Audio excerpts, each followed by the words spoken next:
राजनैतिक तटस्थता, प्रतिबद्धता, पारदर्शिता, उत्तरदायित्व।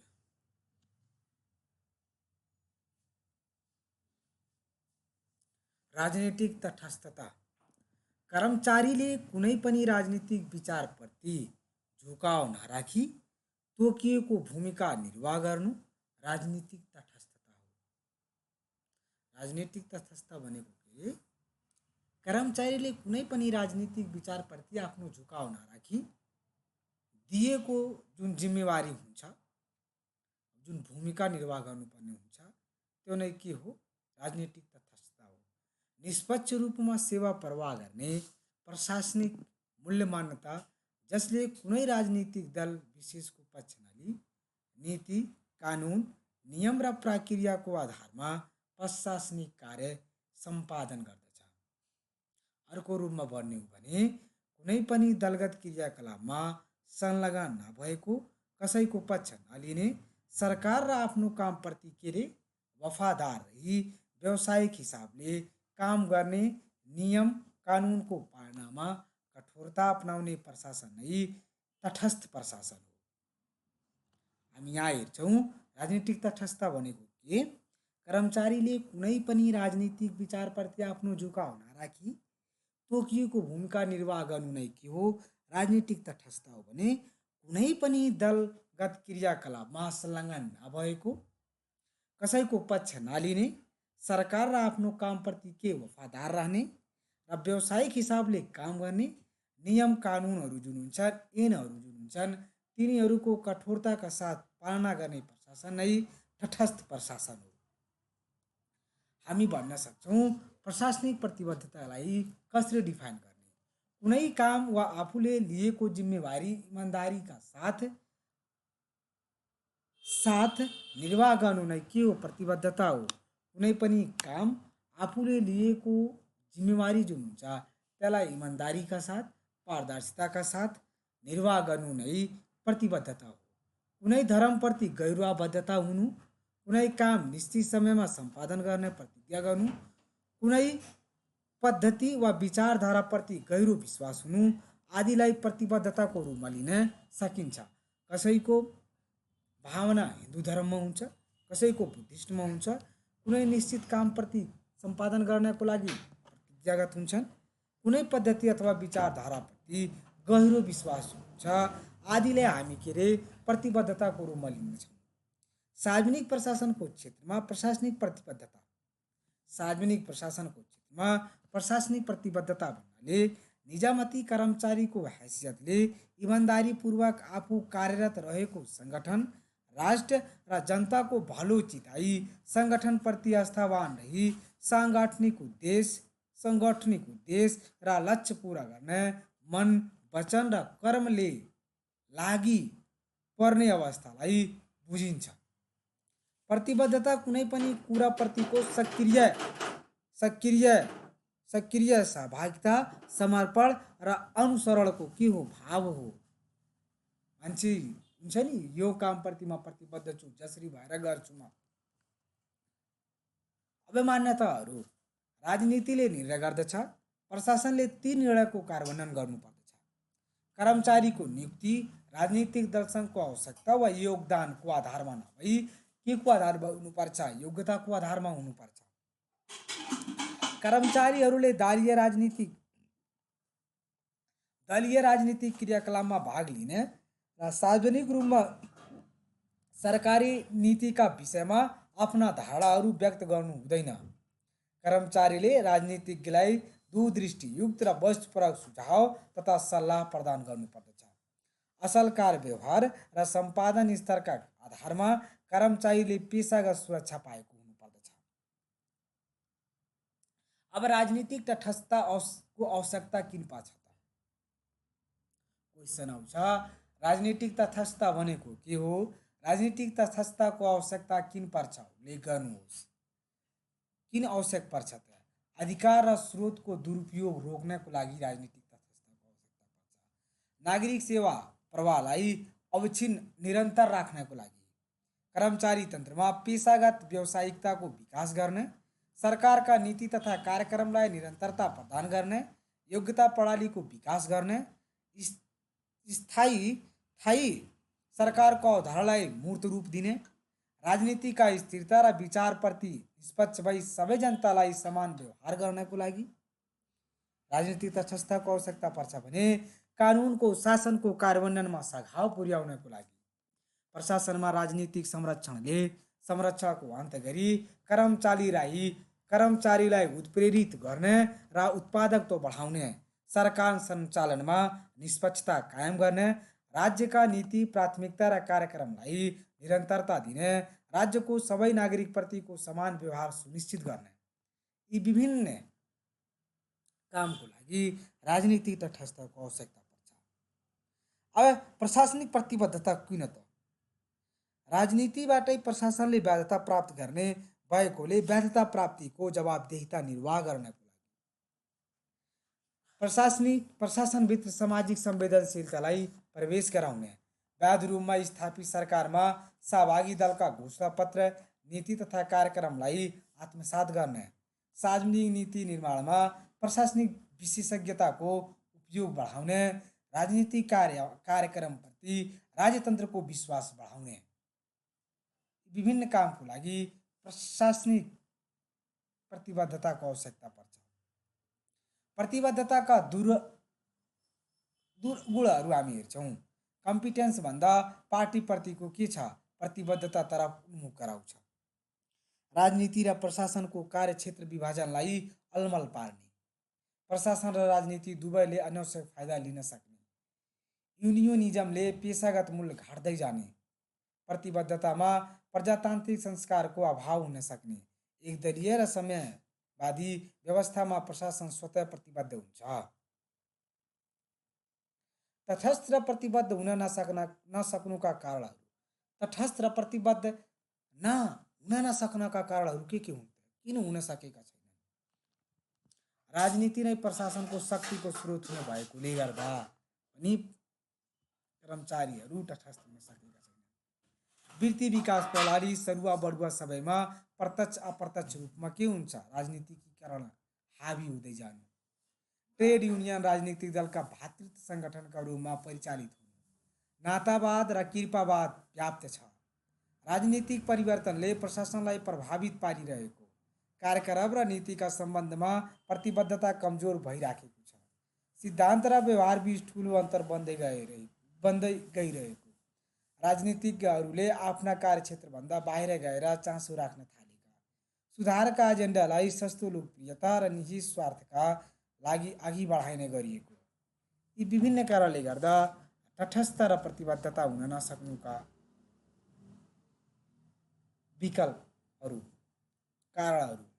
अब यी सुधारका उपायहरू हेर्ने हो भने निजामती सेवालाई निष्पक्ष, तटस्थ र प्रभावकारी बनाई अघि बढ्न सर्वप्रथम दीर्घकालीन सोचका साथ यसको मार्गचित्र स्पष्ट गर्नुपर्ने, निश्चित मापदण्ड, विद्यमान कानुन व्यवस्था समेतका आधारमा पुरस्कार र दण्डको कार्यान्वयन कडाइका साथ गर्ने, कर्मचारी र राजनीतिज्ञहरूका बीचको कार्यक्षेत्र र अधिकार स्पष्ट पार्ने, सो विपरीत निर्णय गर्ने उपर कारबाहीको व्यवस्था गर्ने, कर्मचारी तन्त्रका विकृति र विसङ्गतिहरूलाई सुधार गर्दै यसलाई निरन्तर प्रक्रियाका रूपमा अङ्गीकार गर्ने, कर्मचारीको ज्ञान, सिप र क्षमताको सही उपयोगमा जोड दिने, सेवा प्रवाह पारदर्शी र सहभागितात्मक बनाई योग्यता प्रणालीको कदर गर्ने, वातावरणको विकास गर्ने, राजनीति र प्रशासन बीच विश्वासको वातावरण के गर्ने? निर्माण गर्ने, यी विभिन्न सुधारका उपायहरू हुन्।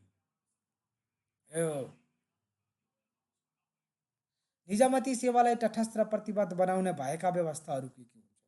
निजामती सेवालाई तटस्थ र प्रतिबद्ध बनाउनका लागि गरिएका व्यवस्थाहरू हेर्ने भने नेपालको संविधान र निजामती सेवा ऐनको प्रस्तावनामा निजामती सेवालाई सक्षम, शुद्ध, सेवामूलक र उत्तरदायी बनाउने उल्लेख गरिएको, निजामती कर्मचारीको भर्ना तथा छनौट निर्धारण मापदण्ड र विधिका आधारमा लोकसेवा आयोगबाट योग्यता प्रणालीका आधारमा हुने व्यवस्थाले यसलाई व्यावसायिक र तटस्थ तुल्याउन खोजिएको, पदस्थापना सरुवा र बढुवाका समेत आधारहरू निश्चित गरी व्यावसायिकता र तटस्थता कायम गर्न खोजिएको, ऐनको कर्मचारी आचरण र अनुशासन खण्डमा कर्मचारीले गर्ने हुने र नहुने कार्यहरू तोकी यसलाई प्रतिबद्ध, तटस्थ र जनमुखी बनाउने आधारहरू तय गरिएका, निजामती सेवा नियमावलीले निजामती कर्मचारीले आफ्नो कर्तव्य पालना गर्दा सेवाग्राहीप्रति समान व्यवहार, राष्ट्र र जनताको बृहत हितलाई प्राथमिकता, कार्यविधिमा पारदर्शिता कायम गर्नुपर्ने उल्लेख। निजामती सेवालाई तटस्थ र प्रतिबद्ध बनाउने भएका व्यवस्थामा हेर्नु भने सुशासन व्यवस्थापन तथा सञ्चालन 2064ले सार्वजनिक प्रशासनलाई जनमुखी, जवाबदेही, पारदर्शी, समावेशी तथा सहभागितामूलक बनाउने कुरा प्रस्तावनामै उल्लेख गरेको। पारदर्शिता, वस्तुनिष्ठता, जवाबदेहिता तथा इमान्दारिताका कुराहरू उल्लेख भएका छन्। आर्थिक अनुशासन तथा भ्रष्टाचार चुस्त र जनमुखी प्रशासन, प्रशासन संयन्त्रको तटस्थ र निष्पक्षता, प्रशासनिक संयन्त्र र निर्णय निर्माणमा सर्वसाधारणको पहुँच, विकेन्द्रीकरण तथा अधिकार निक्षेपण, विकेन्द्रीकरण तथा अधिकार निक्षेपण, जनसहभागिता र स्थानीय स्रोत साधनको अधिकतम उपयोग, यी सबै कुराहरू निजामती सेवालाई तटस्थ र प्रतिबद्ध बनाउने भएका व्यवस्था। निर्णय गर्दा पारदर्शी ढङ्गले गर्ने, आफ्नो काम तोकिएको शर्त तथा समयभित्र गर्नुपर्ने, जिम्मेवारी पाउने नहुने, पादीय उत्तरदायित्व निर्वाह गर्नुपर्ने, नागरिकबाट पत्ता राख्नुपर्ने, सो बमोजिम काम नभए आपूर्ति दिनुपर्ने, घुम्ती सेवा सञ्चालन, सार्वजनिक सुनवाई आदि गर्नुपर्ने जस्ता व्यवस्थाहरू गरेको। त्यसैगरी सूचनाको हक सम्बन्धी 2064ले सरकारका काम कारबाहीलाई खुला एवं पारदर्शी बनाई सार्वजनिक निकाय र अधिकारीलाई उत्तरदायी बनाउने उद्देश्य राखेको छ। यस ऐनले सार्वजनिक अधिकारीको दायित्व तोक्ने, सूचनाको वर्गीकरण, सूचना प्राप्त गर्ने प्रक्रिया र विधि, सूचना नदिनेलाई कारबाही लगायतका व्यवस्था गरेको छ। यी सबै निजामती सेवालाई तटस्थ र प्रतिबद्ध बनाउनका लागि गरिएका व्यवस्थाहरू। त्यसैगरी अब हामी हेर्छौँ सार्वजनिक उत्तरदायित्व। सार्वजनिक उत्तरदायित्व भनेको के हो त? जिम्मेवारी तोकिएको काम कारबाही सम्पादन गर्ने क्रममा सार्वजनिक पदमा रहेका व्यक्तिहरूले आफूले सम्पादन गर्ने कामहरूको बारेमा सम्बन्धित पक्ष वा सरोकारवाला निकाय वा नागरिकलाई पारदर्शी रूपमा सुसूचित गराउने दायित्व वा गहन जिम्मेवारीलाई सार्वजनिक उत्तरदायित्व भनिन्छ। सार्वजनिक उत्तरदायित्व भनेको कुरो जिम्मेवारी तोकिएको काम कारबाही सम्पादन गर्ने क्रममा सार्वजनिक पदमा रहेका व्यक्तिहरूले आफूले सम्पादन गर्ने कामहरूको बारेमा सम्बन्धित पक्ष वा सरोकारवाला निकाय वा नागरिकलाई पारदर्शी रूपमा सुसूचित गराउने दायित्व वा गहन जिम्मेवारीलाई सार्वजनिक उत्तरदायित्व भनिन्छ। सार्वजनिक निकायमा उत्तरदायित्व भन्नाले नीति, काम, कार्यक्रम, निर्णय वा कार्यका सम्बन्धमा सार्वजनिक निकायले प्रतिवेदन दिने, स्पष्टीकरण दिने, उत्तर दिने वा जवाब दिने कार्यलाई सामान्यतया उत्तरदायित्व भनिन्छ। यसमा अधिकारीले एकतर्फ आफ्नो प्रतिबद्धता अनुरूपको जिम्मेवारी निर्वाह गर्नुपर्ने हुन्छ भने अर्कोतर्फ उक्त जिम्मेवारी निर्वाह गर्ने क्रममा प्रयोग गरेको अधिकार र स्रोतको उचित सरोकारवाला समक्ष जवाब दिनुपर्दछ। अतः उत्तरदायित्व भनेको जिम्मेवारी र जवाबदेहिताको योग हो।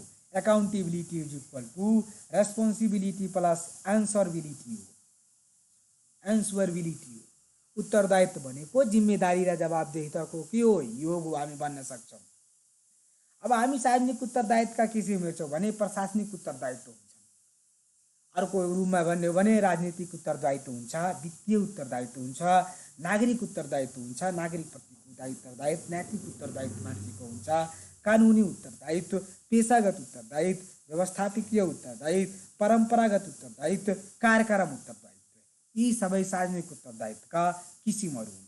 सार्वजनिक निकायमा उत्तरदायित्वको आवश्यकता र महत्त्व हेर्ने भने खुल्ला, पारदर्शी र जवाबदेही समाजको निर्माण गर्ने, न्याय र नैतिकतामा आधारित स्वस्थ समाज निर्माण गर्ने, सुशासनलाई सुदृढीकरण गर्ने, सार्वजनिक निकायहरूलाई नागरिक समक्ष पुर्याउने, लोकतान्त्रिक मूल्य र मान्यताको प्रवर्धन गर्ने, प्रशासनिक निर्णयहरूमा वैधता प्राप्त गर्ने, सार्वजनिक प्रशासनप्रति जनताको विश्वासमा अभिवृद्धि गर्ने, यी सबै सार्वजनिक निकायमा उत्तरदायित्वको आवश्यकता र महत्त्वका विषयहरू हेर्नु भने यसरी खुल्ला, पारदर्शी र जवाबदेही समाजको निर्माण गर्ने, न्याय र नैतिकतामा आधारित स्वस्थ समाज निर्माण गर्ने, सुशासनलाई सुदृढीकरण गर्ने, सार्वजनिक निर्णयहरूलाई नागरिक समक्ष पुर्याउने, लोकतान्त्रिक मूल्य र मान्यताको प्रवर्धन गर्ने, प्रशासनिक निर्णयहरूमा वैधता प्राप्त गर्ने, सार्वजनिक प्रशासनप्रति जनताको विश्वासमा अभिवृद्धि गर्ने।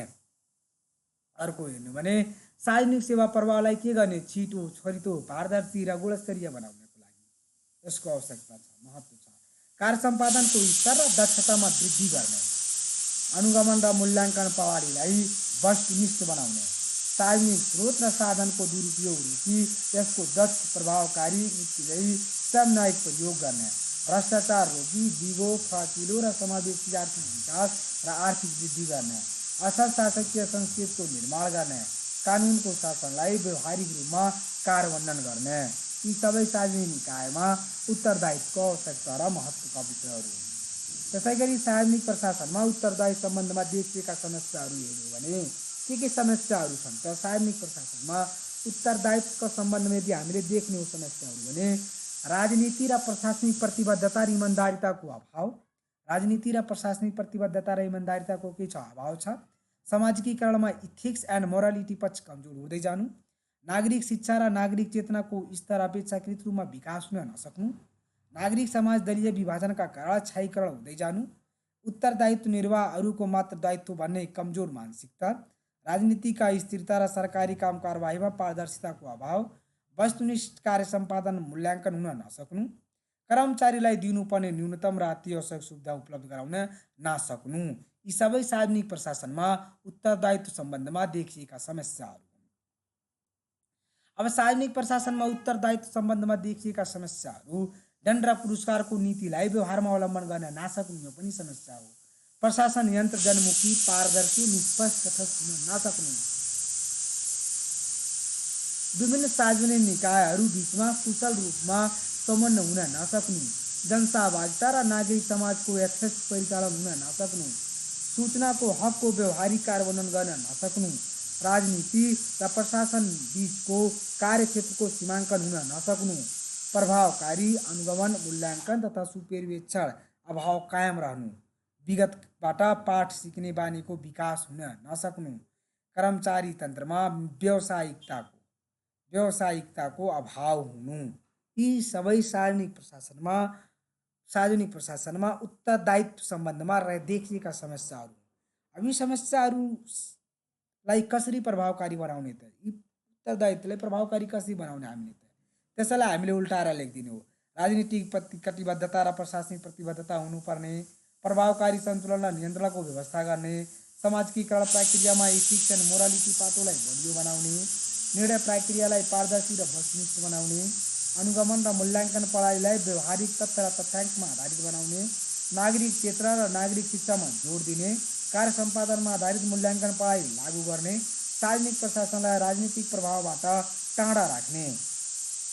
अरूको भन्ने हो भने अनुसन्धानमा आधारित खोजमूलक पत्रकारिताको विकास गर्ने, नागरिक समाजको सशक्तिकरण गर्ने, दलीयबद्धता कमी ल्याउने, सूचनाको हकको प्रचार प्रसार गरी व्यवहारिक कार्यान्वयनमा जोड दिने, निर्णय अनुगमन र मूल्याङ्कनमा सेवाग्राहीको संलग्नतामा जोड दिने, व्यावसायिक उत्तरदायित्वलाई संस्थागत गर्ने प्रणालीको विकास गर्ने, प्रशासनिक जटिल कार्यविधि र परम्परागत सङ्गठन समय सापेक्ष सुधार गर्ने, सामाजिक मूल्य मान्यता र पेशागत आचार संहिताको प्रभावकारी कार्यान्वयन र अनुगमन गर्ने, सामाजिक सुनवाईमा प्रभावकारिता ल्याउने आदि। यी सबै विधिबाट, यी विभिन्न तरिकाबाट हामीले सार्वजनिक निकायमा उत्तरदायित्वलाई प्रभावकारी बनाउने विभिन्न उपायहरूबाट हामीले उत्तरदायित्वलाई प्रभावकारी बनाउन सक्छौँ। हस्, आजलाई यति।